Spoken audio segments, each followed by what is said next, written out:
Vamos a comenzar. Hoy es el lunes 10 de enero de 2022. Son las 9:21 de la mañana.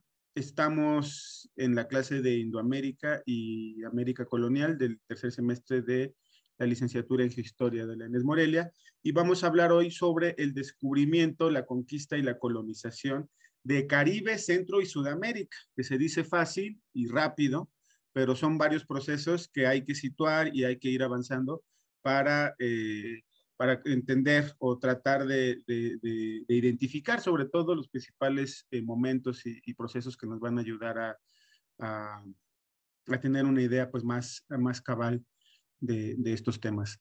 Entonces, bueno, para poder hablar de este proceso de descubrimiento, conquista y colonización, todas estas tres palabras, todas pueden ser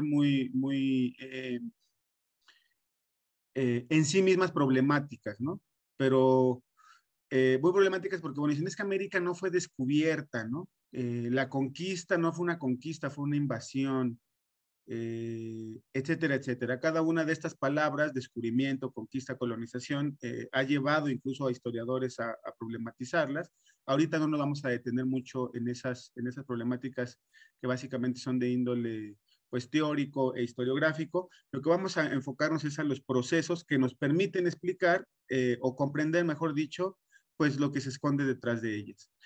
Un primer momento o un primer proceso que es fundamental es el contexto de viajes en el Nuevo Mundo, ¿sí? ¿Qué fue lo que empujó a los europeos, principalmente, bueno, a los europeos como, no todos los europeos, ¿verdad? Particularmente los habitantes de la península ibérica, Portugal y España en el siglo XV y XVI, que fue lo que empujó a ellos a llevar a cabo algunos viajes, tanto en África, en el Atlántico y posteriormente América, que cambiaron la historia pues, de la humanidad para siempre, ¿no? Entonces vamos a empezar comentando parte de este contexto de viajes o esto que yo denomino en el Nuevo Mundo. Bueno, digo yo denomino en esta ocasión, pero sabemos que es una tradición que se remonta incluso a principios del siglo XVI, de llamar a América como el Nuevo Mundo. Entonces, bueno, vamos a continuar.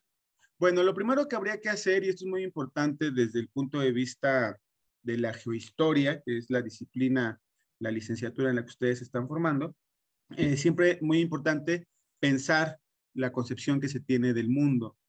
Entonces hay que decir que en la época medieval europea, e incluso durante el Renacimiento, se tenía una imagen de un mundo, del mundo, como un mundo tripartito, como un mundo dividido en tres grandes regiones, continentes, mejor dicho, que eran Europa, Asia y África. Bajo una lógica, podríamos llamar evolucionista, pero más que evolucionista, yo diría jerárquica. Evidentemente, para los europeos, bajo una lógica eurocéntrica, esta división tripartita pues tenía sus niveles, ¿no? Es decir, África como una región atrasada, bárbara, inculta, iletrada, ¿no? Asia como en un paso un poquito mayor, ¿no? De mayor desarrollo, y Europa como la cúspide del desarrollo humano. Por supuesto, muy cuestionable esto a la luz de una mirada multicultural actual, pero pues en esa época era la forma en la que los modelos de entender el mundo, sobre todo desde, insisto, desde la perspectiva europea, pues lo planteaban así, como un mundo además dado por sí, ¿no? Que así era, ¿no? Así era por un orden divino, tres partes del mundo, con esa jerarquía que señalé, y los europeos como la cabeza, ¿no? Entonces, era un mundo acabado, ¿sí? Un mundo finito, no había más allá tierras, continentes que descubrir, bueno, bajo cierta lógica, bajo cierta perspectiva. Ahorita vamos a ver parte de cómo fue apareciendo justamente la idea de América, y cuando aparece América, pues evidentemente se va a trastocar esta visión del mundo tripartito y, bueno, va a significar sencillamente un golpe mortal a esta visión del mundo. Es decir, Es tanto, imaginemos ahorita como que nosotros decimos solo el planeta Tierra es habitado y solo aquí hay humanos y de repente aparece otro planeta con otros humanos. Imagínense qué cambio de mentalidad simbraría a todas las religiones, a todos los líderes políticos. O sea, no podemos explicar, o sea, nuestra ambición de mundo actual no nos permite imaginar que va a llegar otro ser humano de otro planeta, ¿no? Bueno, pues algo similar pasó cuando América fue, llamémosle así, descubierta, porque significó pues la fractura de esta visión del mundo. La fractura de esta visión del mundo cerrado, tripartito, es posible debido a que había debates geográficos importantes, algunos de ellos que vienen desde la antigüedad, desde la época griega y romana, y que van a ser los debates, podríamos incluso decirlos hoy en día científicos, que van a permitir una visión distinta del mundo. ¿Cuáles son estos debates? Uno de los debates era sobre las dimensiones y la forma de la Tierra.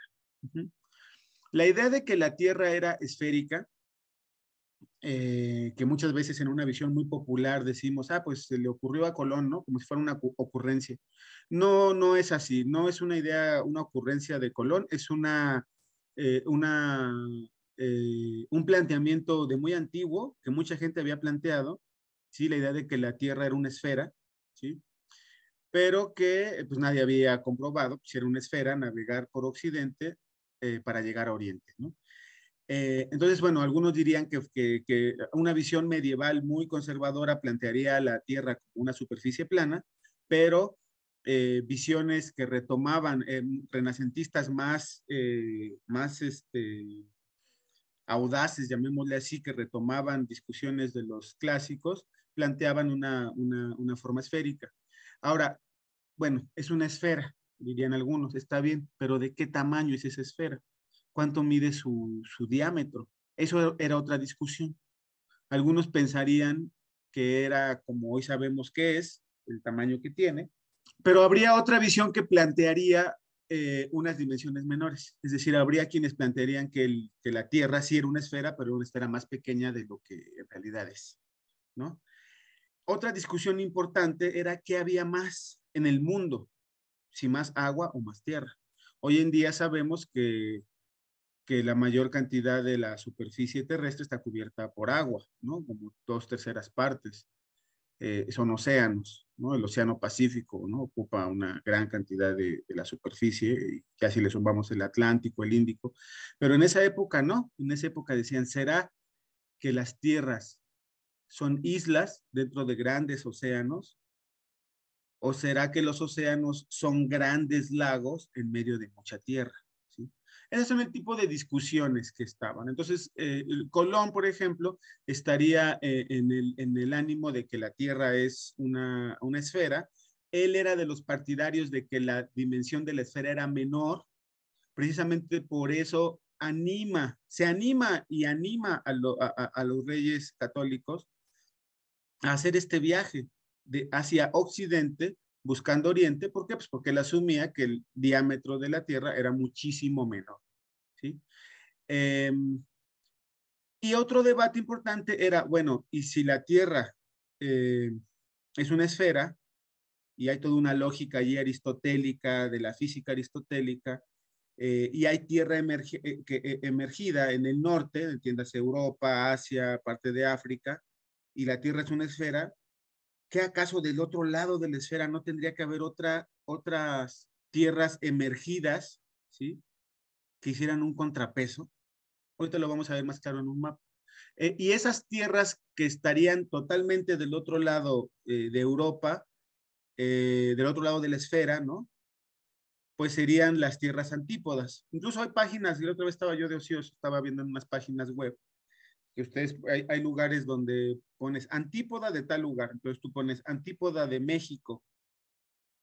Entonces lo que hace el sitio web es decirte exactamente qué lugar está del otro lado del mundo, ¿no? Si hicieras un túnel debajo de tus pies y salieras al otro lado del planeta, ¿a dónde saldrías? Creo que en el caso de México es al océano, en algún punto del océano Pacífico. Entonces, bueno, esas son las antípodas, el otro lugar, ¿no? Está del otro lado. Bueno, esas serían las discusiones geográficas más importantes, ¿sí? Pero estas discusiones geográficas llevaban a su vez unas discusiones que hoy podríamos decir antropológicas, es decir, sobre temas humanos. Una de ellas era la relación entre hombres y espacios geográficos habitados, ¿sí? Una lógica que viene también del mundo clásico, que permanece en gran medida durante la época medieval, incluso el Renacimiento, incluso hasta la fecha continúa, la idea de que los espacios determinan, no es otra cosa que el determinismo geográfico. Los espacios determinan el tipo de humanos y sociedad que habitan en ellos, ¿sí? Entonces, si la gente vive en un lugar frío, pues será su temperamento, su forma de pensar, sus sentimientos serán de una forma, pero si la persona habita en un lugar caliente, pues será de otra, ¿no? De ahí que el continente determina el contenido. Y por eso es que empieza a tener, todo empieza a tomar sentido. Entonces, la idea del mundo tripartita, pues claro, África es un lugar que está en los trópicos, que está en pleno Ecuador, ¿no? Hay partes de África que están en el Ecuador. El sol pega plomo, por eso la gente tiene la piel oscura, y la gente que vive en el Ecuador, pues no puede pensar bien. ¿Por qué? Pues porque el sol les calienta la cabeza. En cambio, la gente que vive en lugares fríos, pues es gente muy trabajadora, porque tiene que vencer el frío, tiene que estar todo el tiempo muy activo. En el invierno, pues se recoge en sus refugios y eso le da tiempo para desarrollar un pensamiento avanzado, filosófico. Evidentemente son perspectivas eurocéntricas y etnocéntricas, pero era parte de la idea que se tenía, ¿no? Por eso es que algunos decían, bueno, suponiendo que existieran tierras antípodas, lo más seguro es que no estuvieran habitadas. Y si estuvieran habitadas, lo más seguro es que serían una especie de subhumanos quienes las habitaran, ¿no? Eso era una discusión también importante. Y por supuesto, esto genera una oposición entre el salvaje y el civilizado. El civilizado que vive, como el nombre lo dice, en ciudad, civilizado viene de kiwitas, chivitas, que es un vocablo latino que alude a la ciudad, a las reglas que hay en la ciudad, a vivir en sociedad, a vivir bajo la ley. Y el salvaje, en cambio, es alguien que vive de manera silvestre, que vive en la naturaleza, semidesnudo, peludo, barbudo, etcétera, etcétera, ¿no? Eh, eh, eh, estas oposiciones pues permanecen en gran, bueno, inician, insisto, mucho de esto inicia desde la época de la antigüedad, pero permanece por mucho tiempo en el ámbito del pensamiento europeo. Bueno, esos elementos sobre las concepciones geográficas y los debates antropológicos, podemos pasar ahora a entender el asunto geopolítico, que también es muy importante, ¿no?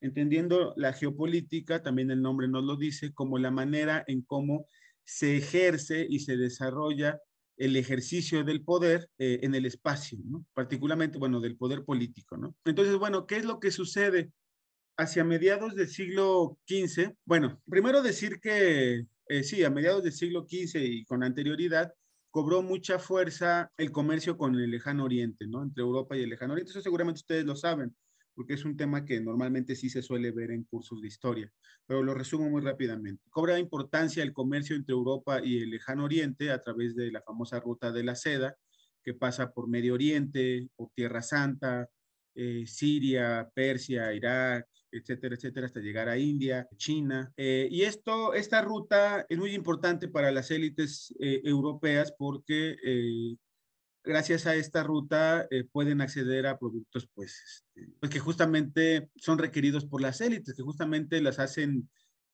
ser las élites, ¿no? Los diferencian de los demás porque pues, es el oro, es la seda, son productos exóticos que los grupos de poder europeo adquieren pues justamente porque se empiezan a generar formas de vida de las clases nobles que pues así lo exigen. También muy importante el asunto de las especias. De hecho, un lugar al que Colón quería llegar era la isla de la especiería, que son una serie pues, de condimentos, el clavo, la canela, entre otros, que eran muy importantes en el mundo europeo, sobre todo para el sazonar y el conservar mejor los productos durante el invierno, sobre todo la carne, ¿no? Entonces era un producto pues de primera necesidad también, porque justo ayer mientras preparaba esta clase, estaba yo leyendo el por qué tan importante las especias, que siempre las mencionan en todos lados. Bueno, durante el invierno, mucho del ganado europeo pues moría, pues, son fríos terribles, ¿no?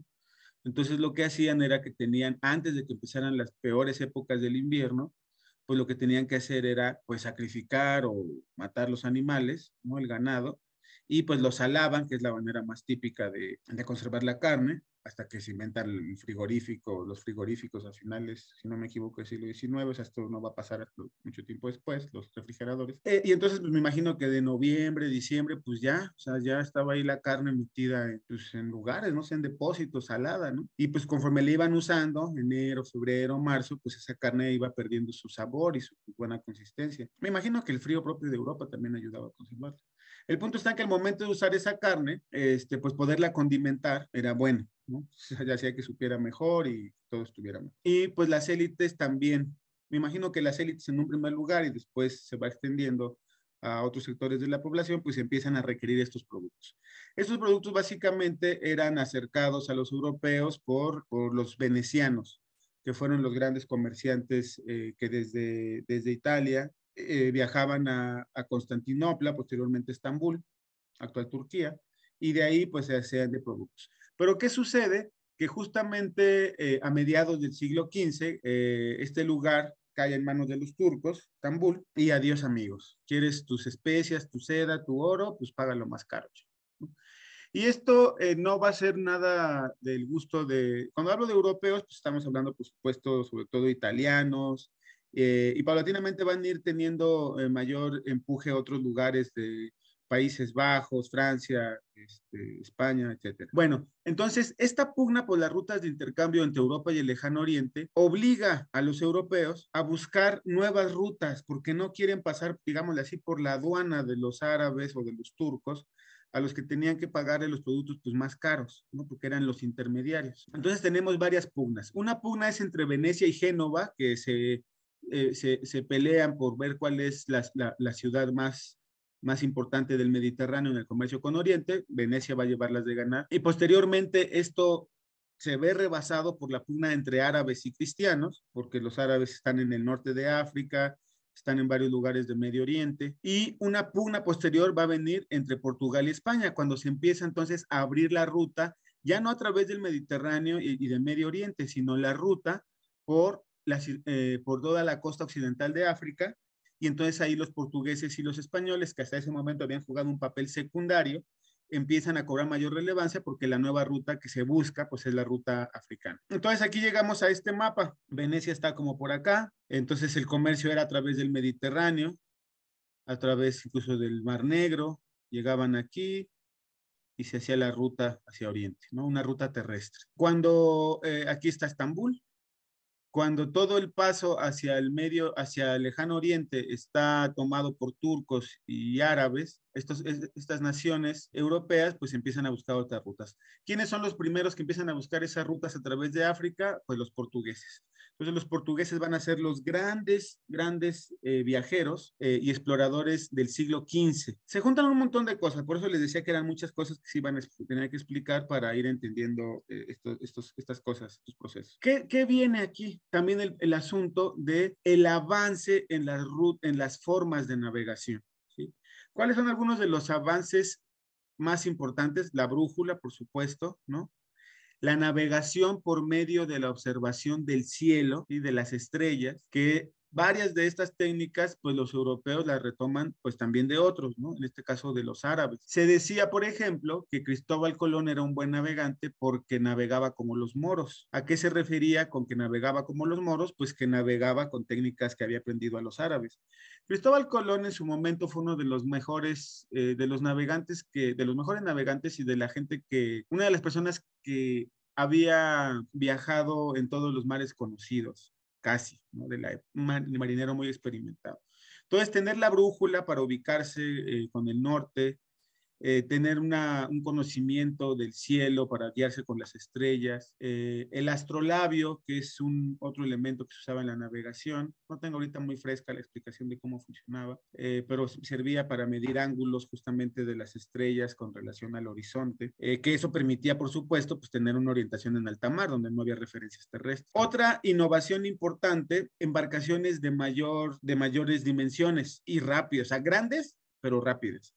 Y la mejor de todas estas, la carabela. Y además, estas carabelas, y me imagino que otro tipo de naves también, había también un desarrollo en el uso de las velas, ¿sí? Ya no era como la navegación del Mediterráneo, donde era una navegación en gran medida apoyada con remos, sino que en este caso era una navegación apoyada con velas que tenían mástiles móviles, de tal manera que aunque el viento fuera en contra, se podía utilizar el viento, digamos, con mayor precisión, ¿no? Entonces, si el viento soplaba hacia el sur, no era de que pues ahora vas hacia el sur porque el viento solo sopla para allá, no, había maneras de voltear las velas, de hacer ajustes para que aunque el viento fuera hacia el sur, tú pudieras navegar, no sé, hacia oeste o hacia otro lugar. Entonces aquí tenemos una serie de, bueno, tenemos básicamente dos rutas, pero antes de pasar a estas dos rutas, es muy importante explicar el hecho de que los primeros lugares que se empezaron a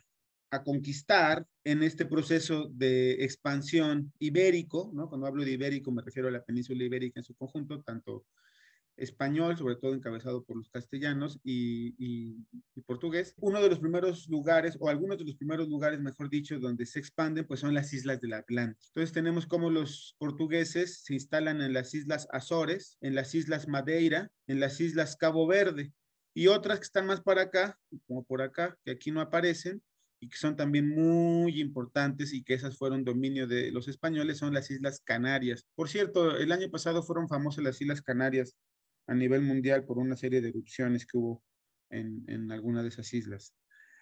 Bueno, había pocos habitantes en estas islas, algunas estaban habitadas por gente como vinculada fenotípicamente al norte de África. Se empezó a cultivar en algunas de estas islas la caña de azúcar, ¿no? Entonces, esa gran empresa de colonización de América tuvo sus primeros ejercicios, así, llamémosle así, sus primeros pininos en los Azores, en las Azores Madeira, Cabo Verde para los portugueses, pero sobre todo las Canarias para los españoles. Hay un lugar aquí, más o menos por aquí donde está el punto rojo, que se llama el Cabo Bojador. No sé si está aquí un poco más abajo, según yo está aquí. El Cabo Bojador era un lugar que se consideraba pues prácticamente el fin del mundo, ¿no? El fin de la tierra, ¿no? O sea, se decía que más allá del Cabo Bojador, quienes navegaban morirían, o el sol sería, aquí está el Ecuador, el sol sería tan fuerte que las naves arderían. Entonces, más allá del Cabo Bojador, pues nadie se había atrevido a ir. Entonces, lo interesante de esto es que hacia 1522 o 1922, ahorita vamos a ver las fechas, hacia 1519-22, cuando la expedición de Magallanes Elcano circunnavega el mundo y que ya se dice, no, o sea, ya, el mundo ya lo circunnavegamos, le dimos la vuelta completita, es una esfera, ya no hay vuelta de hoja. 1519-22. Si nos remontáramos 100 años antes, 1419, quizá el Cabo Bojador creo que lo pasa más o menos por esa época, ¿no? Es decir, a lo que quiero llegar, la idea que quiero decir es la siguiente: en un lapso realmente corto, de 100, exagerando 150 años, la idea de que más allá del Cabo Bojador todo ya no se podía, y de repente 100, 150 años después circunnavegamos el mundo. O sea, es un cambio abismal, ¿sí? Es un cambio abismal. En un lapso muy corto de tiempo cambió la visión de la geografía, del mundo, del ser humano. Después del Cabo Bojador, los portugueses siguieron circunnavegando el África, poniendo distintos puestos. Ahí pues no estaban obteniendo las riquezas de las Indias Orientales o del Oriente, pero estaban obteniendo otras, nada despreciables, ¿no? Por ejemplo, el oro africano, esclavos, por supuesto, ¿no? Los portugueses se convirtieron en los principales, pues, comerciantes de esclavos en el siglo XV, posteriormente van a ser desplazados de ese comercio por otras potencias, sobre todo los ingleses ya siglos más adelante, que además la práctica de la esclavitud, pues era una práctica que ya venía de mucho tiempo atrás, se practicaba en Europa, se practicaba en África, en varios lugares, ¿no? Entonces empiezan a poner puestos, ¿no? Y entonces los portugueses ponen una serie de puestos por todos lados, pum, pum, pum, pum, pum, y a través de ellos, pues cambian mercaderías europeas por esclavos, por oro, por algunos otros productos, y así paulatinamente van descendiendo hacia el sur, hasta que en el año de 1488, Bartolomé Díaz llegó al Cabo de Buena Esperanza. Y entonces dicen, encontramos el fin de África. Y esto pues fue una gran hazaña, porque pues no se sabía si África, dónde terminaba, ni si estaba conectada por tierra. Algunos mapas incluso marcan aquí cómo estaba conectada por tierra con el oriente, porque pues no se sabía, ¿sí? Y en 1488, pues prácticamente los portugueses ganan la carrera, ¿no? A los españoles, quienes habían quedado fuera del ámbito africano, ahorita vamos a ver por qué, y los españoles no les queda más opción que pues, concentrarse en el otro lado del océano, ¿no? No en el lado este del Atlántico, sino pues buscar más allá. En 1498, Vasco da Gama logra una gran hazaña, que es que llega al Cabo de Buena Esperanza, brinca por acá, creo que aquí está Mozambique, Zanzíbar, y llega a la India, circunnavegando el África. Los portugueses les han dicho goodbye a todos. Adiós, adiós comerciantes venecianos, comerciantes turcos, españoles, váyanse a volar. Nosotros tenemos nuestra ruta directo hasta la India, circunnavegando África. Somos los campeones de este asunto. Y efectivamente, el siglo XV, que es, cierra en 1400, bueno, el siglo XV cierra, vean la fecha, 1498, con los portugueses como los grandes ganadores de esta ruta, de esta carrera por el comercio del extremo oriente de Asia. Pero pues esto apenas es el preámbulo de la historia que a nosotros nos interesa, que es la historia de cómo se dieron las cosas en América. Bueno, entonces vamos entonces con los españoles. Los reyes católicos, también muy rápido, muy rápido. Muchos de estos temas los señalo así puntualmente, muchos son muy amplios, algunos los conozco mejor que otros, trato de explicar pues lo que es más, me parece más inmediato. Bueno, también la idea de que los países europeos pues son así todos muy, muy naciones, los alemanes, los italianos, los españoles, bueno, pues eso es algo también muy moderno, ¿no? Básicamente muchos de los países europeos occidentales, ¿no? La Europa Oriental, pues ya es otra historia, pues logran su consolidación casi en el siglo XIX, ¿no? Antes de esa época son un montón de pequeños, pequeñas entidades políticas con mayor o menor tamaño, mayor o menor poder. Entonces, en el caso de España no es la excepción, ¿sí? Los españoles, como todos sabemos, de entrada estaban dominados por los árabes, quienes estaban en territorio español, pero un elemento muy, un momento muy importante fue este que se llama la Guerra de Sucesión Castellana, que se dio entre 1475 y 79, es decir, murió el rey en ese momento que estaba, no recuerdo quién era, pero muere un rey que era el que de alguna manera era como pues la autoridad que unía a varios reinos, y se da una guerra por ver quién es el siguiente, ¿sí?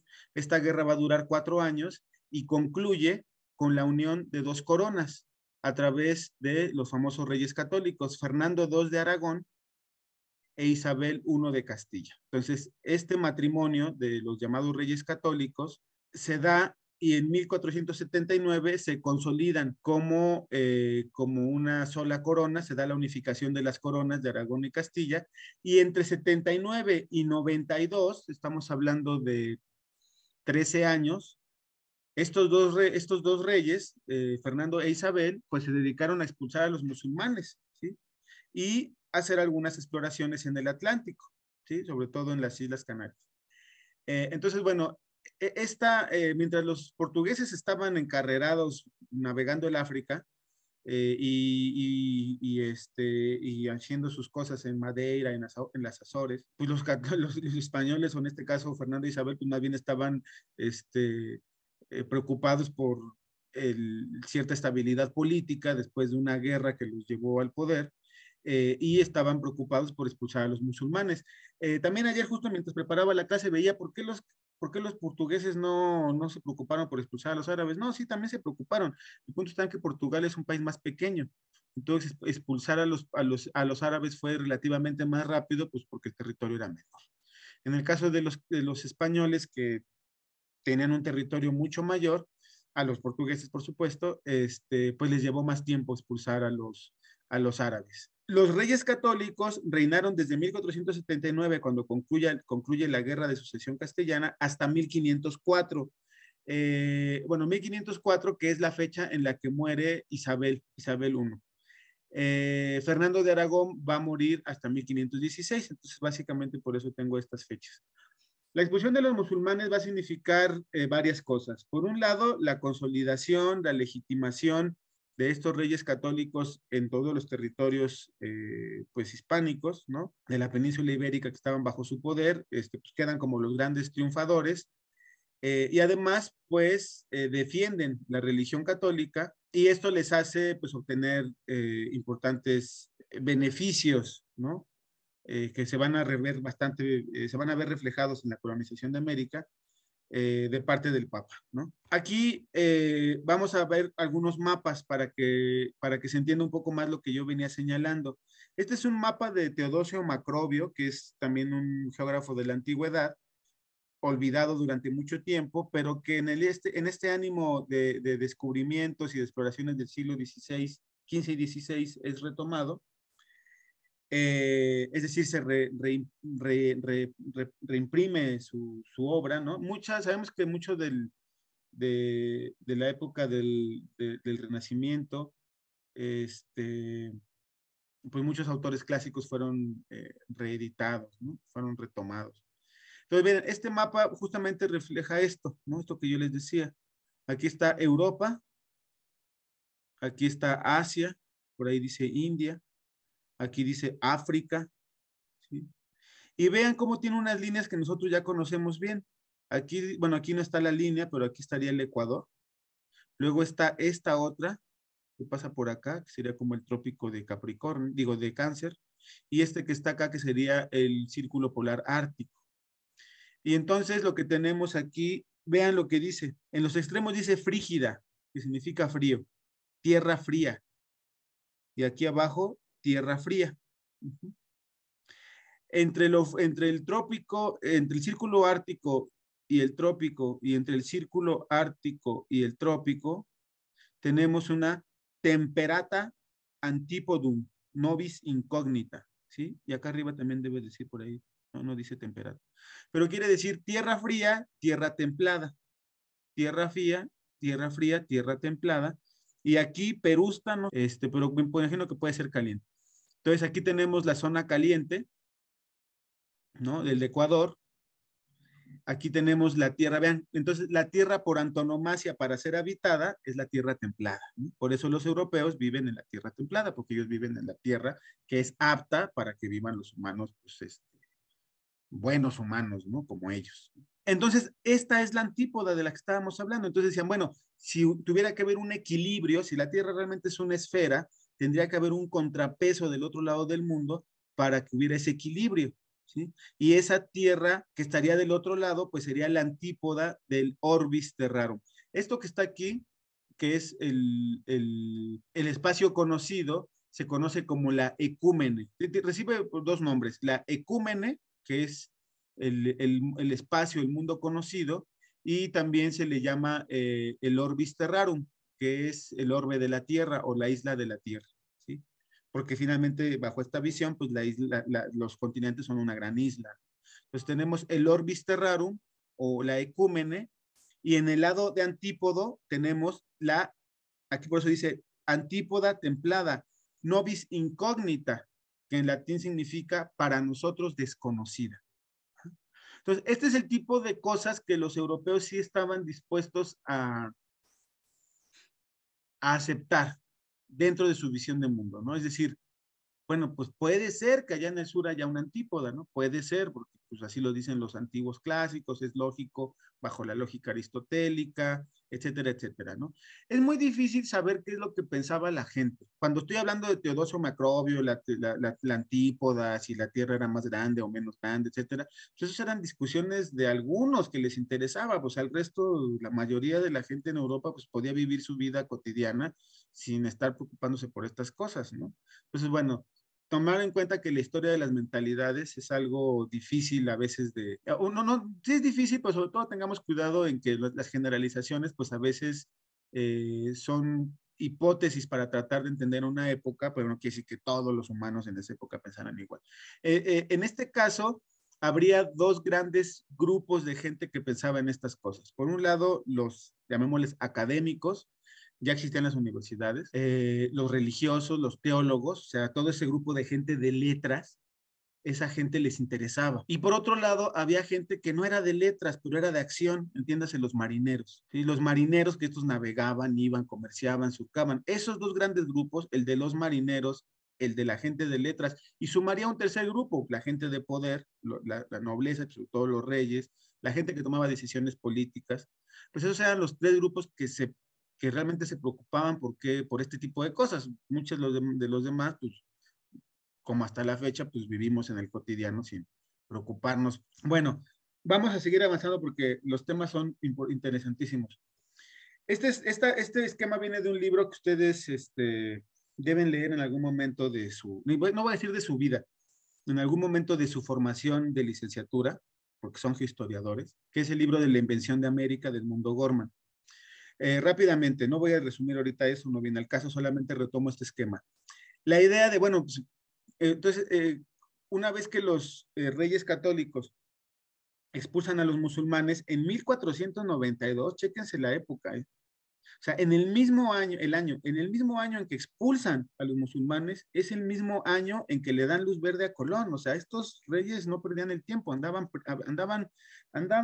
con prisa de hacerse de su poder económico, de sus exploraciones, etcétera, de consolidar su poder. Entonces, bueno, si entonces Colón era de los que pensaban que pues, la Tierra era redonda, y ya vimos que mucha gente lo pensaba, pero además él pensaba que el planeta era un poco más pequeño, entonces pues sí se podía llegar todavía más fácil. Bueno, y cuando llegues a Asia, Colón, ¿cómo va a ser? ¿A qué costa vas a llegar? Bueno, entonces la costa asiática había dos hipótesis. La hipótesis de una península en su extremo oriental y la hipótesis de dos penínsulas, ¿sí? A esta península se le llamaba como el Quersoneso Áureo. Entonces, lo que Colón quería hacer era llegar al Quersoneso Áureo, porque una vez llegando al Quersoneso Áureo, nomás daba la vueltecita, ¿no? En barquito y llegaba a la India. O sea, hasta eso estaba fácil. Acá pueden ver Japón, ¿no? Estos son esquemas de O'Gorman que retoma miren, un mapa mundi de 1457, genovés, y el otro de la época, ya bueno, ya en vísperas de la exploración de Colón, de la primera, que hizo 4, de Enricus Martellus, de dos penínsulas. Entonces era también la otra discusión geográfica, bueno, ¿y cómo es el extremo oriental de Asia? Bueno, pues es una península o son dos. Vemos cómo en el año de 1492 ya existía uno de los, no sé si es el primer globo terráqueo, no estoy seguro, pero al menos sí es uno de los más conocidos, de los antiguos es de los más conocidos, y es el globo terráqueo de Beheim, que se hizo en alguna ciudad, no recuerdo bien cuál es, pero una ciudad alemana. Creo que se llama Beheim por el personaje que estuvo involucrado en su elaboración. Y aquí tenemos justamente la hipótesis de las dos penínsulas, ¿sí? Aquí tenemos una península, el Quersoneso Áureo, aquí tenemos otra, y por acá está Zipango o Japón, ¿no? Con este globo terráqueo, pues resume muchísima información geográfica de la época y es una gran fuente del estado del conocimiento que se tenía al momento en el que Colón realiza su primera exploración, que como sabemos la hace en la segunda mitad del año de 1492, no recuerdo exactamente cuándo zarpa, todos sabemos que llega a tierras americanas en octubre, el 12 de octubre, agosto, septiembre, no me acuerdo si sale en agosto, pero bueno, es en la segunda mitad del año de 1492. En la primera mitad del año se terminó de expulsar a los árabes en Granada, que fue el último bastión del que fueron expulsados los árabes. Y viene en la segunda mitad de ese mismo año la expedición de Cristóbal Colón. Entonces veamos varias cosas que se están juntando, ¿no? Como yo les decía, el tema es amplísimo. Conocimiento geográfico, relaciones políticas, relaciones comerciales, y algo muy importante, el ánimo de los castellanos, de los aragoneses y de otra gente de distintos lugares de España de reconquistamos nuestro territorio. De hecho, le llaman así la reconquista de España, la reconquista de la península. Expulsamos a esos apóstatas, ¿no? Gente que no cree en Dios. Nuestro Dios es el verdadero. somos, todo lo podemos, ¿no? Muchos de esos personajes, de esos seres humanos que estuvieron involucrados en esas guerras de reconquista, van a ser, algunos de ellos, no sé si muchos, pero algunos de ellos van a ser los que lleguen después a América y van a venir también con esa mentalidad guerrera de cristianizar, de obtener riqueza, de hacerse de nuevos territorios. Entonces, para algunos historiadores, la conquista de América es una prolongación de la reconquista de la propia península ibérica. Mucho de esa mentalidad religiosa está presente, ¿no? Algunos dirían, sobre todo hoy, que mucha gente pues ya no es religiosa, ¿no? O no ha tenido un acercamiento a la forma de pensar religiosa. Dicen, no, pues es que la religión católica fue un vil pretexto. Los españoles lo que querían era el oro. Es que no podemos disociar, ¿sí? No podemos disociar. Sí había un interés económico genuino de tierras, de esclavos, de oro, de plata. Por supuesto que les interesaba eso. La empresa, y le llamo, varias veces le he llamado empresa porque es una empresa, también muchos que hacen historias socioeconómicas sí la plantean, la empresa de conquista en América es una empresa económica, no hay ninguna duda, pero es tan cierta como el interés religioso. O sea, cuando Cortés llega y dice, no, pues es que yo quiero cristianizar a estos indios para extender la fe católica, pues no lo está diciendo de dientes para afuera, ellos tienen su fe, ellos pelean, hacen, rezan, algunos de ellos cargan sus santos, sus vírgenes, son gente realmente religiosa. Entonces, mi punto de vista, y bueno, lo comparto, es muy difícil disociar. Tan cierto es el peso ideológico de la religión como cierto es el interés económico, ¿no? Y ambos se mezclan, se imbrican de tal manera que es muy difícil separarlos. Aquí tenemos este esquema, lo retomé de un atlas de los descubrimientos que por ahí me prestaron, que sobrepone el continente americano a las suposiciones a la propuesta del globo terráqueo de Behan, ¿no? Entonces, básicamente esa sería como la imagen que Colón creería encontrar, ¿no? Navegaría desde España y podría encontrar algunas islas raras, pero lo más seguro es que llegara a Zipango, ¿no? Y en algún momento, pues llegaría a algunas otras islas, ¿no? No fue así.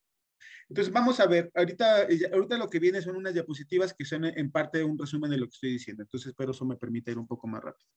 El siglo XV puede ser visto como el de las mayores exploraciones de Portugal en la costa africana, eso es un hecho, ya lo dije. Los españoles, en cambio, avanzaron en el Atlántico Occidental, primero en islas como las Canarias y las Azores, y posteriormente al llegar al Caribe hacia finales del siglo XV, ¿sí? Fueron 4 los viajes de Cristóbal Colón, tuvieron lugar entre 1492 y 1502. Entonces, bueno, vamos a ver rápidamente. Aquí tenemos los viajes de Colón. Me interesa sobre todo la línea roja. Los viajes de varios, no solo de Cristóbal Colón, a lo largo de 300 años de navegación, o más, en el siglo XIX, 400 años, y no sé si en la actualidad siga siendo así, hacen parada en las Islas Canarias, desde ley, en esa época colonial. Y de las Islas Canarias viene una línea recta, porque si Cristóbal Colón buscaba el extremo asiático, pues bien dicen, ¿no? El punto más cercano, el trayecto más cercano entre un punto y otro es una línea recta, sabemos que es una máxima, ¿no? Entonces Colón se fue a las Canarias, que ya eran posesión española, y pues salió en línea recta. Aquí de hecho dice cuándo sale, hace rato tenía la duda. Mayo, ¿no? Salió desde mayo. Ah, no, este es el cuarto viaje. 8 de septiembre de 1492 empieza a soplar viento en el noroeste. Sale en línea recta, por aquí en septiembre tiene como que unos vientos medio raros, y luego finalmente llega a las islas, a la isla de Guananí, que ellos bautizan como San Salvador, y que no es otra cosa que las islas, bueno, es una isla de varias que forman parte del archipiélago de las Bahamas. Ahorita quiero que también ver cómo andan con geografía del Caribe, es importante que ubiquen los lugares de los que voy a estar hablando. Entonces, bueno, ese es el primer viaje. Ahorita tenemos otros. Entonces dice así, el desembarco de Cristóbal Colón en 1492, 12 de octubre, fue en la isla Ganahaní. Bueno, no sé si lo escribí mal, seguro la van a encontrar también como Guanajaní, en el archipiélago conocido en la actualidad como las Bahamas, cuyo nombre indígena es las Lucayas, o se les conoce también como las Lucayas. Si ustedes ven Islas Bahamas o Islas Lucayas, son las mismas islas, ¿no? Ahorita vamos a ver dónde están. Con este acontecimiento inició el contacto de europeos con grupos taínos y caribes, quienes habitaban las Antillas mayores y menores respectivamente. Estos pueblos fueron los primeros en sufrir los estragos de la conquista. En un par de décadas desaparecieron casi totalmente. Vamos a ver un poco más de esto más adelante. 1492, es decir, 20 años, 1502, 1512, 1517, 1519, que es cuando Hernán Cortés llega a México, o a las costas de lo que hoy es México, perdón, 1519, cuando los españoles van llegando a México, ya en estas islas prácticamente no quedan indígenas. En la actualidad, el número de indígenas en el Caribe insular es casi nulo. ¿Alguno de ustedes ha visto en las noticias una entrevista a un indígena cubano, a un indígena haitiano, puertorriqueño? Prácticamente no hay. No hay. No obstante, hay reivindicaciones de identidad autóctona en Antigua y Barbuda, Trinidad y Tobago, Dominica y Santa Lucía. Es decir, hay gente en estas islas que dice ser indígena, ¿no? Se autorreconoce, pero en general, desde el siglo XVI, ni siquiera pongamos años, desde el siglo XVI prácticamente se extinguió la población indígena de las islas del Caribe. ¿Y qué fue lo que tuvo que pasar? Porque se tuvo que importar mano de obra de África. Por eso es que en el Caribe tenemos poblaciones afrocaribeñas, muchas islas, casi en todas, que pues ese es el origen, ¿no? Entonces, la erradicación de la población autóctona a la postre, ¿no? Y la importación de mano de obra esclavo, pues generó el surgimiento de las culturas afrocaribeñas. Este es, bueno, el desembarco de Colón. No he estudiado mucho esto, pero me parece interesante el mapa, ¿no? Hay varios autores que plantean distintas posibilidades porque nadie sabe a ciencia cierta exactamente dónde llegó. Entonces, pero lo que sí sabemos es que llega a las Islas Lucayas o Bahamas y después se traslada a Cuba y después navega un poco por el norte de Cuba y luego llega a lo que va a ser la isla La Española, que también es una muy importante que quiero que tomen en cuenta. Bueno, las imágenes generadas en Europa sobre los primeros contactos, estoy hablando ya de imágenes, de dibujos, ¿no? Responden a cánones de representación donde no existe un interés naturalista o de reproducción mimética de la realidad. Es decir, no son retratos. No llegó un dibujante y le dijo, a ver, usted, señor Taíno, aparece ahí porque le voy a hacer un dibujo, porque lo voy a llevar a Europa. No, o sea, son dibujos estereotipados. Fueron usados para ilustrar publicaciones que daban cuenta de los nuevos descubrimientos. Estas imágenes ayudaron a promover visiones estereotipadas del indio, el cual adquirió algunos rasgos del salvaje presente ya en el imaginario europeo. Y entonces tenemos esta imagen, me parece interesante porque se difundió bastante a finales del siglo XV y principios del siglo XVI. Dice, la siguiente imagen circuló a inicios del siglo XVI para ilustrar, yo la he encontrado así señalada, tanto ilustró los viajes de Colón como los viajes de Vespucio, ¿sí? Entonces, ¿qué tenemos? A un rey europeo, se asume que es el rey de Castilla, tenemos a las carabelas, tenemos allí al almirante, ¿no? O al navegante, tenemos la palmera, tenemos chozas y tenemos una masa indefinida de gente desnuda o semidesnuda, ¿no? Entonces, es un poquito a lo que me refería, ¿no? Estas imágenes de estos, miren, hasta tienen barbas, cabellos largos. El indio, o sea, ¿cómo explicas algo que no conoces a gente que no lo ha visto? Entonces, no es fácil explicar algo. Entonces, una estrategia normal que se utiliza para explicar, pues es comparando, ¿no? Pues sí, ¿no? Entonces, eso me recuerda mucho, voy a poner este ejemplo de uno de los primeros cronistas de América, incluso lo consideran el primer cronista de América, y que nunca puso un pie en América, que fue Pedro Mártir de Anglería, un gran personaje, muy interesante. Entonces hay una parte en donde Pedro Mártir de Anglería trata de explicar cómo es un coco.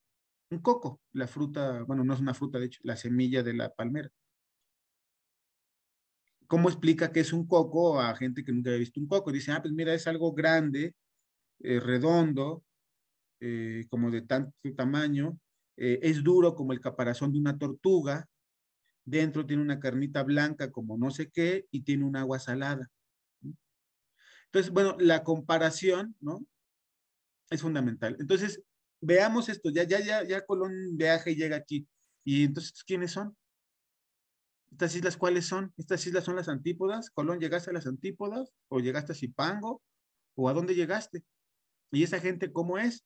Entonces, pues el continente americano empieza a ser metido en los moldes de las visiones europeas. Entonces, bueno, pues andan desnudos, apenas cubren sus vergüenzas, ¿no? Sus genitales, hablan un idioma medio extraño, pues son como los salvajes que siempre supimos que existían. Entonces, el indio empieza a ser asimilado con el bárbaro, con el salvaje, con el no cristiano. Y pues como es una zona medio cálida, pues entonces son islas medio cálidas, pues no son muy aptas para el desarrollo de seres humanos muy listos, ¿no? Entonces, pues empieza, ¿me explico? Empieza inmediatamente a trabajar toda la maquinaria de la explicación, que aparte los europeos no tendrían otra manera de explicar el mundo. Tendrían que hacerlo de esa forma, pues eran sus modelos.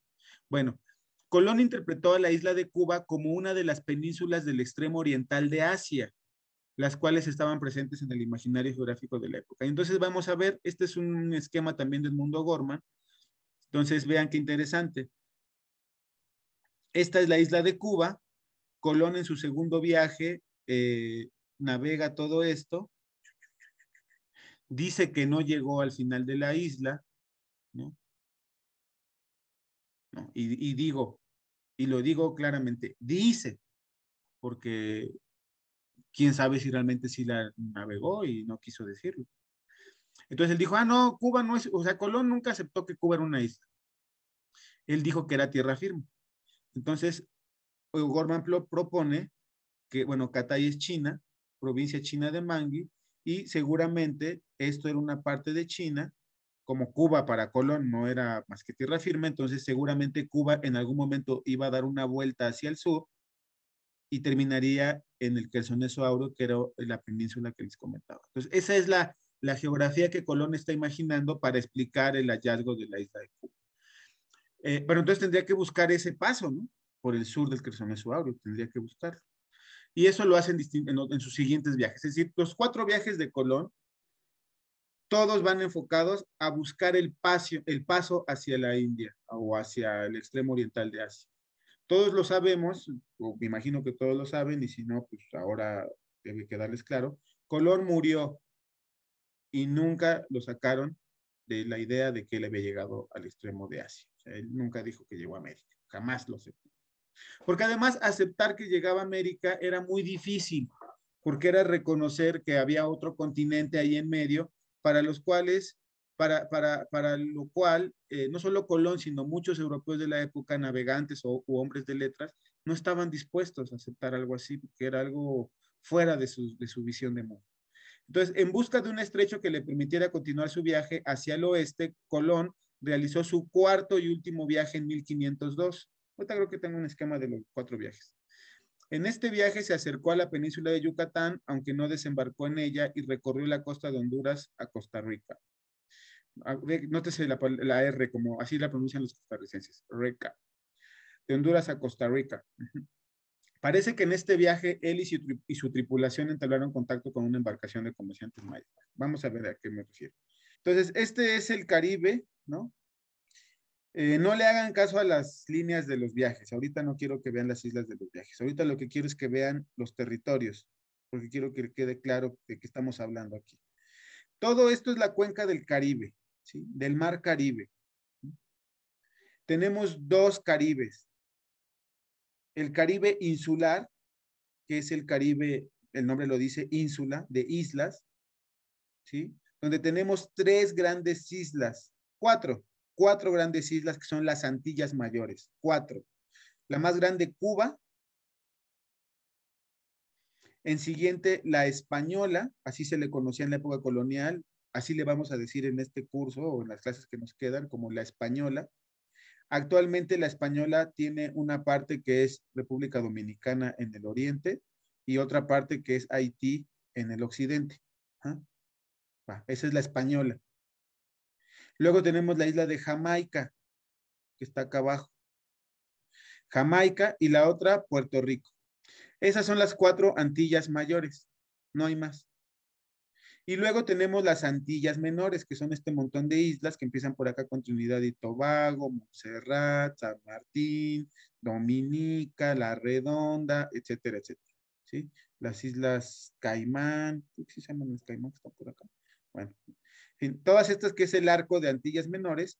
Y luego aquí, estas islas siguen y como que de aquí se desvía otro archipiélago, este que está acá al norte, son las Bahamas, ¿sí? O las Lucayas. Entonces tenemos Antillas mayores y Antillas menores, ¿sí? Antillas menores que son las que están en el oriente y las otras que son las Bahamas. Y luego tenemos el Caribe continental, porque dije que también tenemos dos Caribes. Tenemos el Caribe continental, que son pues las tierras del continente americano que son bañadas por el mar Caribe, ¿sí?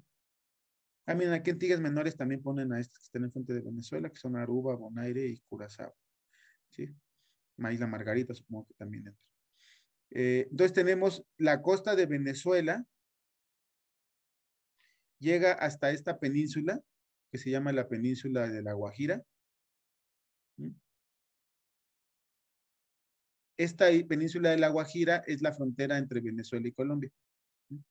Entonces tenemos Caribe continental, costa de Venezuela, costa de Colombia, hasta este golfo que está aquí, que se llama el Golfo del Darién. El Darién no se llama el Golfo de Urabá, perdón. El Golfo de Urabá.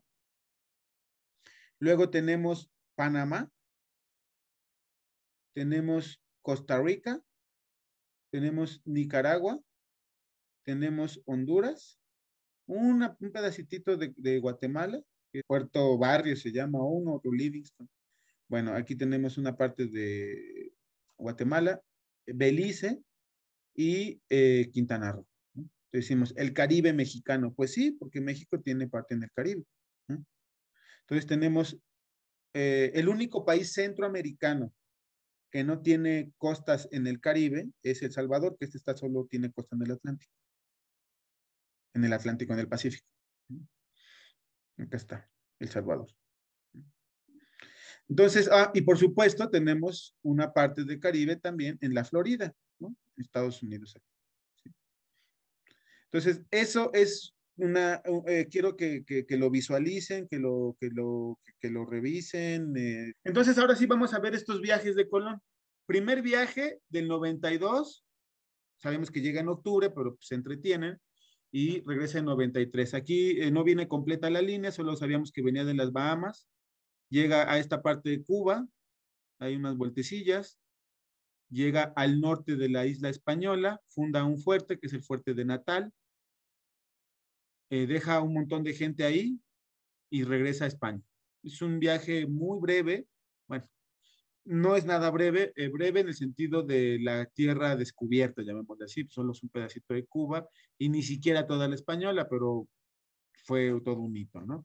Segundo viaje que llega en 1493, o sea, muy rápido. El interés que los españoles, que los reyes católicos van a tener por echar a andar una empresa de gran envergadura en estos territorios, se nota en lo siguiente. La primera expedición de Colón fue de lo más austera, 3 carabelas. 3. Todos sabemos, ¿no? La famosa Pinta, Niña y Santa María. En el segundo viaje, regresa, no me acuerdo si 10 o 17, o sea, montonal de naves, o sea, de un viaje al otro ya traen animales, caballos, lo que se les ocurre, que puede ser de utilidad. Ahora llegan como precisamente Colón buscaba el paso hacia el sur, porque pues, pensaba que estaba como que aquí habría una barrera de continente, como vimos en el esquema, entonces se desvía hacia el sur, ¿no? De tal manera que ahora en vez de llegar acá hacia las Bahamas, llega un poco más un poco más al sur y llega a las Antillas Menores, que era donde vivían los caribes, ¿no? Que eran indígenas salvajones, ¿no? Entonces también esto es muy importante, en el Nuevo Mundo empiezan a diferenciarse. Los españoles desde el principio se van a dar cuenta de que el hombre americano no es homogéneo. Ustedes ya llevaron todo lo que va del curso, viendo la gran diversidad de los indígenas, de los nativos americanos. Un continente diverso, hasta decir basta, en formas de subsistencia, religión, lengua, ecosistemas, o sea, el indígena o los indígenas americanos son muy diversos y distintos entre sí. Y esto los europeos se dieron cuenta desde el primer momento, porque vieron que los taínos eran amigables, ¿no? Como bonachones, y los caribes, pues son unos personajes mucho más aguerridos y muy rudos. Entonces llegan a las islas de los Caribes, dan vueltas por ahí, pasan por Puerto Rico, isla que en su momento, en las fuentes más tempranas la mencionan como Boriquena o Borinquen, ¿sí? El nombre original de la isla de Puerto Rico es algo así, Boriquena o Borinquen. Por eso a la gente de Puerto Rico les llaman boricuas, ¿no? Bueno, llegan ahí, luego llega al fuerte de Natal, que fue el que fundó, se encuentra con que a todos los habían matado, realmente una tragedia. Empezar a entrar en detalles del viaje de Colón me puede distraer mucho porque está lleno de anécdotas de todo tipo, pero lo cierto es que el primer fuerte que fundó fue totalmente destruido por los indígenas, ¿no? Bueno, y después viaja hacia Cuba. Aquí es donde se ve que no da toda la vuelta a Cuba, solamente llega hasta el Cabo San Antonio, regresa, descubre Jamaica, llega al extremo sur de la isla y entonces inicia a partir de ahí un proceso de traslado de los asentamientos en el norte de la Española. Se da un proceso para que los asentamientos se den en el sur, en gran medida también como protección, porque otras potencias podrían llegar más fácilmente a la costa norte, ¿sí? Entonces, y actualmente la capital de Santo Domingo, de hecho, está en el sur, ¿sí? Porque hubo un proceso del primer al segundo y después los demás viajes de traslado del norte hacia el sur. Este va a ser el segundo viaje, pero Colón sigue entrampado. Él no ha encontrado ningún paso hacia las Indias. Entonces viene su tercer viaje. El tercer viaje se va todavía más al sur y llega directo al continente. Llega a Trinidad, a la desembocadura del río Orinoco, que en esta época Colón le va a llamar la boca del dragón, porque lo que él encuentra cuando llega a la desembocadura del río Orinoco, pues son cantidades abismales de agua dulce. Entonces Colón dice, no, toda esta agua dulce no puede venir de una isla, o sea, esto es un continente. O sea, esto es un continente, o sea, esto es enorme. O sea, para que haya esta cantidad de agua dulce es porque esto es gigante. Pero Colón no va a decir, bueno, pues, ¿qué creen? Descubrió otro continente. No. Él lo que puede pensar es, bueno, pueden ser las antípodas, que tanto estaban diciendo que si existían o no, pues a mí se me hace que son. Sí, eso es una propuesta más adecuada para lo que se creía y lo que creía él. Pero da todavía un giro mayor y él dice, no, a mí se me hace que es el paraíso terrenal, porque otro debate más que geográfico, teológico, era si el paraíso terrenal existía en algún lugar del mundo conocido. Entonces, como Colón da ese giro más teológico que científico, dice, bueno, pues se me hace que este enorme río que está aquí desembocando, pues ha de ser las fuentes del paraíso terrenal, porque supone que todos los ríos vienen de ahí y este río es tan grande que pues parece que sí. Entonces, bueno, Colón encuentra a Sudamérica como el paraíso terrenal y ya así lo soluciona él. Entonces, todo embona, ¿no? Yo puedo seguir buscando Asia porque realmente estoy en Asia y el paraíso terrenal pues apareció como que de casualidad ahí.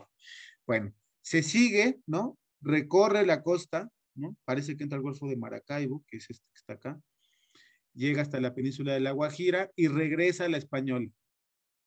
Pero no más. Se le da todavía una cuarta y última oportunidad y es el viaje que ya desde la Española sale directo hacia oriente para buscar el famoso paso, baja hacia la bahía de Honduras o el Golfo de Honduras, que es esto que está aquí. Aquí hay 3 islitas que se llaman las Islas de la Bahía. Aquí es donde les digo que se encontró con una balsa, algunos piensan que podían ser mayas, y después se encuentra con esta tierra, con esta costa norte de Honduras, y pues él da la vuelta. Aquí tienen el itinerario está así porque la pasaron muy mal en esta costa, ¿no? Y llegan aquí a un punto en el que pues como que se salvan de todo esa situación terrible de navegación que traían, y por eso como que le llaman Cabo Gracias a Dios, como en agradecimiento a que pues, Dios los salvó de esa navegación. Y además es gracias a Dios porque en este momento pues por fin pueden virar hacia el sur. Entonces Colón dijo, perfecto, viro hacia el sur y este se me hace que es la península, y ya por aquí voy a dar vuelta y ya salgo a Asia, ¿no? Perfecto. Pero ¿cuál es la sorpresa? Que baja todo Nicaragua, llega a Costa Rica, y la Tierra, en vez de virar hacia occidente, vira hacia este. Újule, se le empieza a complicar terrible a Colón. Llega a Panamá, que él va a bautizar como Castilla del Oro, porque hace varios rescates, así le llaman a cuando obtienen oro, hace varios rescates de oro, y llega aquí y dice, pues no, o sea, ya llega al mismo punto donde ya había, donde pues, otra vez hay continente, y regresa otra vez a Cuba y después a la Española. Entonces, pues no logra, ¿no? Estos son los 4 viajes de Colón, y aquí lo resumimos, ¿no? Entonces, a 1502, este es el panorama, perdón, que Colón tiene, ¿no? Hay unas islas pequeñas que son las Antillas Menores, hay una isla que es la Española, que esta sí ya la conocen en su totalidad por todos lados, hay otra isla que es Jamaica, que también la conocen por todos lados, Puerto Rico también, Cuba pues solamente una parte, sabemos que por acá está la Boca del Dragón, que es la desembocadura del Orinoco, y unas cuantas islas, y sabemos que por acá está la isla Guanaja, que es una de las islas de la bahía. Las islas de la bahía también en la época del siglo XVI se conocen como las Guanajas. Hoy en día se conocen como las islas de la bahía. Honduras, Cabo Gracias a Dios, aquí está un poco diferente el mapa, o sea, un poco más feyón. Y luego llega a Portobelo, que es en Panamá. Pero no sabemos muy bien qué hay aquí en medio, parece ser que el continente sigue como ya nosotros lo sabemos hoy, ni sabemos qué hay por acá. Entonces, el proceso, pues ya aquí ya llevaba 10 años, ¿no? 10 años de exploraciones, pero pues eran lentas. Ahora bien, ¿qué es lo que pasa entonces sobre con toda esta situación a nivel de, bueno, y aquí da cómo nos toca, ¿no? Se hace un tratado que se llama el Tratado de Alcazobas Toledo. No se asusten por esta C se llama C cedilla, o en portugués C cedilia. Siempre que es una letra que se usa mucho en portugués. Léanla, siempre que la vean, léanla como una S de nuestro español, ¿sí? Tratado de Alcazobas Toledo, de 1479 a 1480, que establece una línea imaginaria en el Atlántico, de norte a sur. De esa línea hacia el este corresponde a los portugueses, es decir, toda África. Y de ahí hacia el océano, mira, si tú quieres, reyes católicos, si ustedes quieren, pues quédense con todo el océano, pues ahí tienen toda el agua, ¿no? O sea, porque pues era un tratado de ese tipo, pues no les convenía, porque no había más que océano. Pero cuando se descubren estas islas y después todo el continente, entonces sí va a convenir. Entonces, cuando se descubre que sí hay tierras, se tiene que reajustar ese tratado y solamente se recorre un poco más hacia el este, hacia el oeste, y va a haber por lo menos 2 momentos importantes. Un tratado que se conoce como la Breve Intercaetera de 1493, y el más importante y famoso de todos, que es el tratado o los tratados de Tordesillas, que son de 1494. Es decir, se descubren las islas en el 92 y un año, 2 años después se reajustan los tratados para que todos estemos contentos. ¿Y quién va a ser el gran árbitro en estos asuntos? El Papa. El Papa visto como el Señor del mundo, el Dominus Orbis. Hasta la fecha, el Papa y los papas a lo largo de la historia han fungido como mediadores en varios conflictos, particularmente territoriales, ¿no? Entonces, él sirve ahí como aval, como árbitro, ¿no? Porque finalmente ambos reinos, o ambos tanto portugueses como españoles, pues son católicos, aceptan la autoridad del Papa, y entonces se llega a este acuerdo con el tratado los tratados de Tordesillas, a partir de donde le compete a unos y a otros. Ahorita vamos a ver un mapa que resume muy bien esto. Bueno, durante las primeras 2 décadas del siglo XVI, las exploraciones continuaron en la cuenca del Caribe, por todos lados, ¿no? Incluyendo el Caribe mexicano, que las primeras expediciones hacia México pues, fueron en Yucatán. Las expediciones tomaron rumbo hacia el norte de Sudamérica, particularmente Venezuela y Colombia, hacia el istmo centroamericano, particularmente Honduras y Panamá y Costa Rica. Ya posteriormente se fue llegando a Nicaragua, Guatemala, se llegó desde México, lo vamos a ver, y la península de Yucatán y el Golfo de México. Los europeos establecieron importantes centros de colonización en La Española, ya vimos cuál es la isla, en Puerto Rico, en Cuba y Panamá, entre otros lugares. Para que nos demos una idea de estos centros, vamos a ver algunas fechas rápido. 1493, La Española, con el segundo viaje de Colón. 1508, Puerto Rico. 1509, Jamaica, que hoy día pensamos, bueno, Jamaica se habla inglés y todo ese asunto. Pues sí, pero vamos a ver cómo Jamaica va a ser una posesión española durante todo el siglo XVI. Va a ser hasta la primera mitad del siglo XVII, ya del siguiente siglo, cuando los ingleses arrebatan no solo Jamaica, sino otras posiciones en América. 1508, 1511, Cuba. 1509, 1514, Panamá. 1519, 1538, la Florida. 1509, 1535, Venezuela. Veamos cómo estas dos, ¿no? Son procesos más tardíos y de más duración, ¿sí? No es lo mismo llegar y poner un asentamiento en lugares relativamente pequeños, como Puerto Rico, Jamaica o incluso Panamá, a un asentamiento permanente y funcional en la península de la Florida o en toda la costa de Venezuela, ¿sí? Entonces, bueno, llevó su tiempo. Se van a dar otros viajes, por supuesto que Colón no agota de ninguna manera estos viajes en el Caribe. Se van a dar varios viajes. La corona se da cuenta de que la corona siempre va a tratar bien a Colón, a pesar de que Colón hizo varias de las suyas. Pero la corona no se va a fiar solo de este tipo. Y entonces son proclives a aceptar otros viajes, sobre todo si no le cuestan, ¿sí?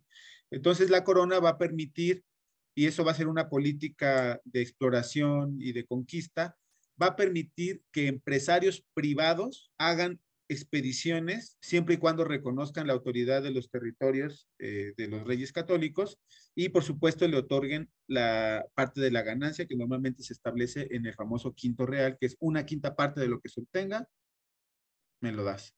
Entonces, pues esto era negocio redondo para la corona, porque ni invertían, si la flota se perdía en el océano, pues la corona no invirtió un peso, y si obtenían, pues obtenían ganancia, ¿no?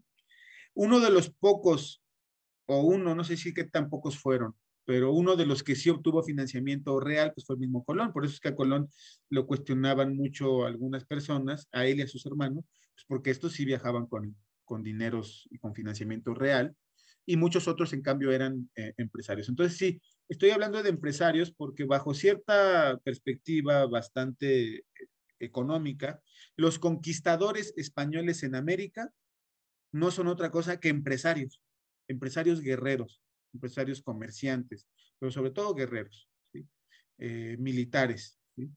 Invierten y tienen que convencer a la gente que se suma a su expedición y después pues, repartir la ganancia, ¿sí? Y dar su lana a la corona. Entonces, esta idea muy a menudo vista de que no, es que a América llegaron puros salvajes, españoles, que sacaron de las cárceles para que fueran a hacer sus tropelías en América, pues no es tan así, porque realmente venir a América era invertir una lana, ¿no? Y no alguien que invertía una lana, pues no iba a estar uno en la cárcel, ni iba a dejar que cualquier bandolero se subiera a su barco, ¿no? Entonces, eso no les quita que sí hicieron cosas atroces en varios lugares, pero bueno, para ir situando las cosas un poco más como parece que sucedieron y que más o menos hay consenso en los historiadores.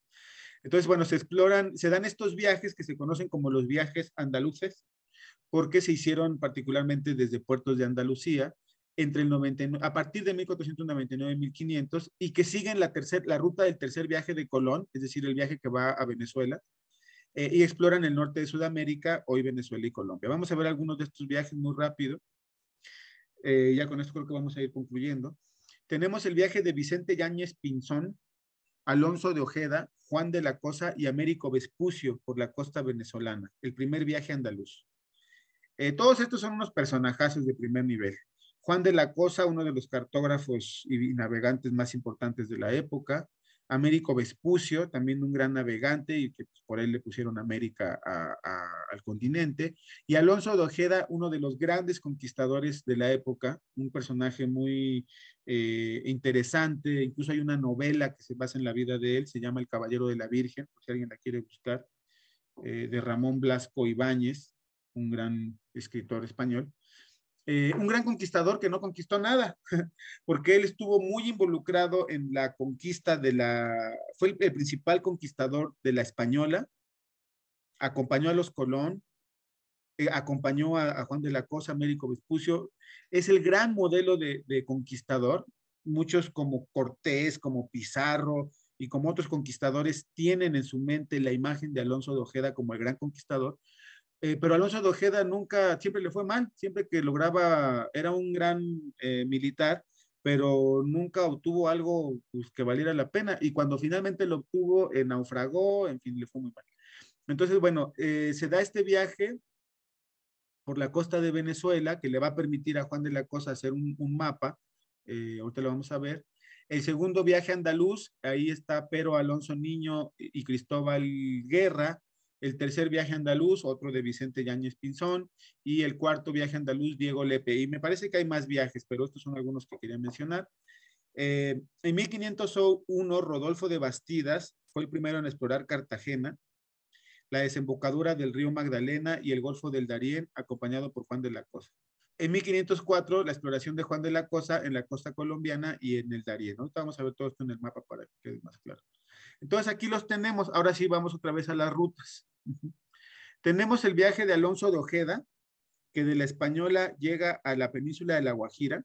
El del tercer viaje de Colón, hace rato lo confundí.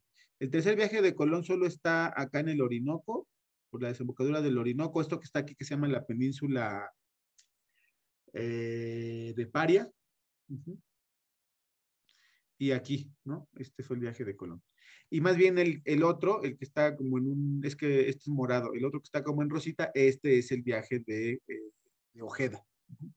Entonces, vean, la costa venezolana va tomando mayor forma. Luego el viaje de Niño y Guerra, nuevamente insisten en la costa venezolana. Bastidão y de la Cosa, también, aunque es en parte conjetural. Pero aquí vamos a ver lugares que van a ser muy importantes. Este que está aquí, el Darién, le llamamos Darién a toda esta zona selvática, que es la frontera entre Panamá y Colombia y que básicamente es el punto de unión entre el istmo de Centroamérica y la gran masa de Sudamérica, ¿no? Terrestre. Esto es el Darién. El golfo que está entre el Darién y Colombia se conoce como el Golfo de Urabá, pero bueno, también le podemos decir Golfo de Darién. Y este río que está aquí, que es el río Magdalena, es el río que básicamente drena las montañas colombianas y es muy importante en la historia colombiana. Entonces, vean, se va descubriendo la desembocadura del Orinoco, la costa de Venezuela con sus distintas penínsulas, la península Falcón, la península de Paria, la península de La Guajira, el Golfo de Maracaibo, que pues en esa época X no era tan importante geopolítica ni económicamente hablando, hoy en día es de los lugares más importantes del mundo, donde se concentra la producción petrolera venezolana. El río Magdalena, que va a ser la puerta histórica de entrada de Colombia, con sus puertos que se van a ir consolidando, como Santa Marta, Cartagena, y el Golfo de Urabá, en donde va a haber algunos de los primeros asentamientos, tanto de un lado como del otro, de los primeros españoles en el continente, en tierra, ¿no? En tierra sudamericana. La costa de Venezuela se va por aquí, por allá, pero no les va bien porque uno, no hay gran cosa que explotar, dos, los indígenas son muy bravos, de hecho hieren a varios de estos exploradores, si no me equivoco, Juan de la Cosa muere en alguna de estas expediciones. Y lo que sí se va a obtener durante mucho tiempo en Venezuela van a ser las perlas que se encuentran, que explotan a los indígenas, ¿no? Los obligan Primero de manera amistosa los indígenas las dan como intercambio y después, conforme va aumentando la presión de conquista, obligan a los indígenas a sumergirse por horas para bucear, ¿no? A puro pulmón y extraer las perlas, ¿no? Entonces a Venezuela se le va a conocer como la Costa de las Perlas, ¿no? Y aquí en esta región de Panamá y Costa Rica hay un poquito más de oro. Luego viene el viaje de Américo Vespucio. Él es igual que Colón, ellos no son españoles, ¿no? No son nacidos en la península ibérica. Él es florentino, nace en 1454. Igual que Colón, hizo 4 viajes, aunque en este caso son 2 de ellos son dudosos. El del 97-98, que sería el primero, es dudoso, y el de 1503-1504 también. Lo que sí sabemos es que hizo 2 viajes, el del 99-500, que hizo con Alonso de Ojeda, que es este viaje que está aquí, ¿sí? En donde llega la desembocadura aquí del río Marañón, posteriormente rebautizado como río Amazonas. Y el segundo, que es cuando se va muy al sur, muy al sur, muy al sur. Algunos dicen que llega casi hasta el extremo sur de la Patagonia, pero nunca llegó al Cabo de Buena Esperanza. Y con esto queda un poco más definida la forma de Sudamérica. ¿Sí? Ahí me equivoco. Que es la tercera navegación. Esta es la primera, la navegación con Alonso de Ojeda la hizo bajo corona, bajo bandera española, y la de 1501 y 1502 la hizo bajo corona portuguesa. ¿Sí? Entonces trabajó para ambas coronas. En 1507, un grupo de geógrafos encabezados por Martín Waldseemüller en Alemania hacen un mapamundi con toda la síntesis, con la síntesis más completa que pudieron realizar para lo que se conocía en 1507. Y en esa síntesis, en ese mapa que hacen en 1507, utilizan el vocablo América para referir a América del Sur, en homenaje a Américo Vespucio. A los españoles no les gustó mucho, no lo adoptaron, pero los españoles se van a referir a América casi siempre como Indias Occidentales, o el Nuevo Mundo incluso, aunque tampoco tanto les gustaba, pero América quedó, ¿no? Quedó. Entonces, ya para cerrar, vamos a ver aquí algunos de estos mapas. Aquí tenemos el mapa de Juan de la Cosa. Les voy a dejar de tarea que vean el mapa de Juan de la Cosa. Seguramente debe haber versiones en internet. El planificario de Cantino sí me interesa comentar un poco más. Aquí está la línea definida por los tratados de Tordesillas. Y aquí ya vemos cómo el África está totalmente dibujada, ¿no? En sus contornos, aunque el interior pues, va a pasar mucho tiempo, hasta el siglo XIX, conocer mejor el interior. Aquí está ya claramente la India. No está muy claro todavía el litoral. Vean cómo, a pesar de que de todas las navegaciones, todavía en 1502 no se conocía todavía el litoral oriental de la India. Aquí tenemos la teoría de una sola península, aquí está la India. Y aquí vemos cómo ya tenemos la Española, Jamaica, Cuba, una parte de la Florida, las Bahamas, las Antillas Menores, la costa del norte de Sudamérica, cuando habíamos puesto la navegación de 1500, aquí seguramente ya se conocían informaciones del viaje de Américo Vespucio.